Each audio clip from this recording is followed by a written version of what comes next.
As-tu déjà ressenti que tu ne pouvais pas dire non par peur de blesser, de décevoir ou de déranger? Tu n'es pas seul. Dans cette vidéo, tu vas découvrir comment apprendre à dire non en t'appuyant sur la sagesse pratique du bouddhisme, sans culpabilité et avec compassion.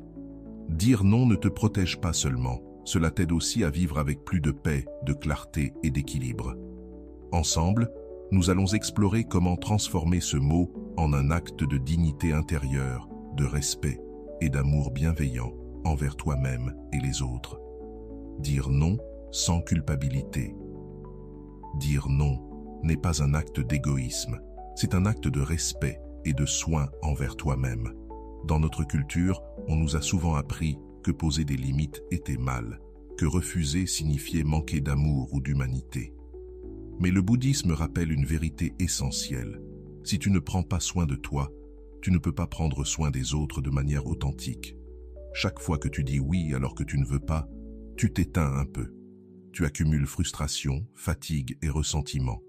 Et tôt ou tard, cela finit par se voir. Un oui forcé n'apporte ni amour, ni aide véritable. Dire non commence par une chose simple. Reconnaître que tes besoins, ton repos et ta paix intérieure ont de la valeur.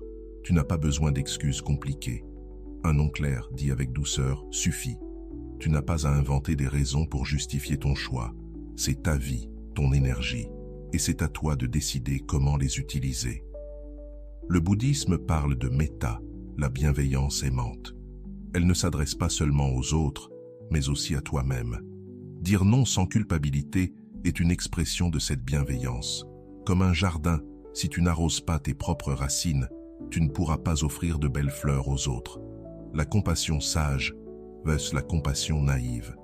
Le bouddhisme nous met en garde. Il existe une compassion sage et une compassion naïve. La compassion sage aide sans se détruire. La compassion naïve donne tellement qu'elle finit par s'épuiser et se vider. Croire que dire oui à tout est toujours un acte de bonté est une erreur. Parfois, la meilleure façon d'aider est justement de dire non, afin de ne pas renforcer une attitude nuisible ou une dépendance. Lorsque tu dis oui en te sacrifiant, tu tombes dans un puits sans fond. Tu donnes ton temps, ton énergie, ton attention, même quand tu n'en as plus. Cela crée du déséquilibre, de la frustration, et pousse l'autre à s'appuyer sur toi sans jamais assumer sa propre responsabilité. La compassion sage, au contraire, se base sur la clarté. Elle se demande « Est-ce que ce que je fais soulage vraiment la souffrance ou ne fait que l'apaiser temporairement ?» Parfois, le plus grand acte d'amour est de mettre une limite, dire non, non pas pour fermer ton cœur, mais pour ouvrir un chemin vers la maturité et l'autonomie.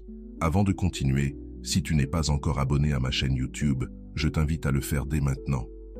En t'abonnant, tu seras informé de toutes mes nouvelles vidéos, ce qui te permettra de ne rien manquer de contenu précieux. L'interdépendance et les limites. Le bouddhisme enseigne l'interdépendance. Tout est lié, rien n'existe seul. Tes actes, tes pensées et tes paroles influencent le monde, et le monde t'influence en retour. Mais attention, être interconnecté ne veut pas dire que tu dois porter les problèmes de tout le monde. Quand tu t'imposes plus que ce que tu peux donner, tu déséquilibres cette interdépendance. Tu n'apportes plus clarté ni paix, mais fatigue, ressentiment et tension. Imaginez un lac. Si une seule goutte est polluée, tout le lac est affecté. Si tu te laisses envahir par le stress parce que tu ne sais pas dire non, ce malaise se propage autour de toi. Mais quand tu prends soin de toi, ton bien-être rayonne et nourrit les autres. Tes limites sont comme les rives d'un fleuve. Sans elles, l'eau déborde et se perd. Avec elle, le courant trouve sa force et sa direction. Dire non devient alors un acte de responsabilité, non pas d'égoïsme. Dire non avec respect et clarté. Beaucoup de gens pensent que dire non doit être un affrontement, une bataille, une justification interminable. Mais en réalité, un non dit avec respect et clarté a plus de poids qu'un non rempli de colère ou d'excuses. Le respect commence par toi. Si tu sacrifies ton bien-être pour ne pas fâcher l'autre, tu crées un déséquilibre. Le vrai respect est mutuel. Tes besoins valent autant que ceux de l'autre, Ni plus, ni moins, un non n'a pas besoin d'être brutal. Il peut être simple et bienveillant. Dire « en ce moment je ne peux pas » ou « j'ai besoin de temps pour moi » transmet ton message sans agresser. Pas besoin d'inventer 1000 raisons. La clarté est la plus grande force. Mais cette clarté exige de la cohérence. Si tu dis non aujourd'hui et que tu cèdes demain, ton message perd de sa puissance. Tes limites deviennent crédibles uniquement quand elles sont stables et respectées. En apprenant à dire non sans culpabilité, tu ne rejettes pas les autres. Tu construis des relations plus saines, plus vraies et plus équilibrées. C'est une voie de paix intérieure, de respect et de sagesse. Les limites se renforcent lorsqu'elles sont cohérentes. Cela ne signifie pas être rigide en tout moment, mais avoir conscience de pourquoi tu dis non et rester ferme lorsque la situation l'exige. Une autre clé est de séparer la personne de la demande. Tu n'es pas en train de rejeter l'ami qui te demande une faveur, tu es simplement en train de refuser cette faveur à ce moment-là. Si tu fais comprendre que ton non s'adresse à la situation et non à la relation, l'autre le recevra avec moins de charge émotionnelle. Parfois, nous craignons que dire non nous fasse paraître peu empathique, mais en réalité, un non sincère peut éviter bien des conflits. Dire oui quand, au fond, tu veux dire non, engendre du ressentiment, et ce ressentiment finit toujours par se glisser dans la relation. Un non clair et respectueux, en revanche, maintient le lien plus pur et sincère. Et voici un point essentiel. Dire non avec respect ne veut pas dire te réprimer ou toujours parler à voix basse. Tu peux être ferme et bienveillant en même temps. La fermeté donne du poids à tes paroles, la bienveillance les rend plus faciles à recevoir. Cet équilibre s'apprend avec la pratique, et plus tu l'entraînes, plus il deviendra naturel. Avec le temps, tu découvriras que la clarté et le respect ne protègent pas seulement ton énergie, mais enseignent aussi aux autres à te traiter de manière saine. En plus, tu leur donnes l'exemple afin qu'ils apprennent à protéger leurs propres limites. Car un non, lorsqu'il naît du respect, n'éloigne pas. Il met de l'ordre, il clarifie et il renforce. Se protéger sans culpabilité, la responsabilité comme base éthique. Dans de nombreuses cultures et dans l'éducation que nous avons reçue, on nous a appris que les autres d'abord est une vertu. Bien sûr, aider est précieux. Mais lorsque tu te places toujours en dernier, ce que tu pratiques n'est pas de l'altruisme, c'est de l'abandon de soi. Le bouddhisme nous rappelle que prendre soin de soi n'est pas un caprice, mais une responsabilité éthique. Pensez-y, si tu ne vas pas bien, ta capacité à aider les autres diminue. C'est comme vouloir allumer des lampes avec une batterie déchargée. Tu peux forcer un instant, mais tôt ou tard tout s'éteint. Prendre soin de toi signifie t'assurer que ton corps, ton esprit et ton cœur sont en état d'offrir le meilleur de toi-même, sans t'épuiser jusqu'au vide. Ce n'est pas de l'égoïsme, c'est du bon sens. Un médecin ne peut pas soigner ses patients s'il ne dort pas. Un enseignant ne peut pas transmettre avec patience s'il est épuisé. Toi non plus, tu ne peux pas soutenir les autres si tu es à bout. Cela ne relève pas de priorité personnelle ou sociale. C'est comprendre que ton bien-être fait partie du bien-être général. Lorsque tu poses des limites pour protéger ton énergie, tu protèges aussi la qualité de ce que tu donnes. Dire non à une demande qui t'épuise ne signifie pas que tu ne veux pas aider. Cela signifie que tu veilles à ce que ton aide future soit authentique et durable. Voilà pourquoi le bouddhisme insiste. Négliger ton propre bien-être n'est pas un sacrifice noble, mais une erreur qui finit par nuire à tout le monde. De plus, lorsque tu agis dans cet équilibre, tu inspires les autres. Tu leur montres que se protéger n'est pas un signe de désengagement, mais une façon de maintenir sa capacité à donner. Et cela s'enseigne davantage par l'exemple que par les mots. Se protéger sans culpabilité est un acte de maturité.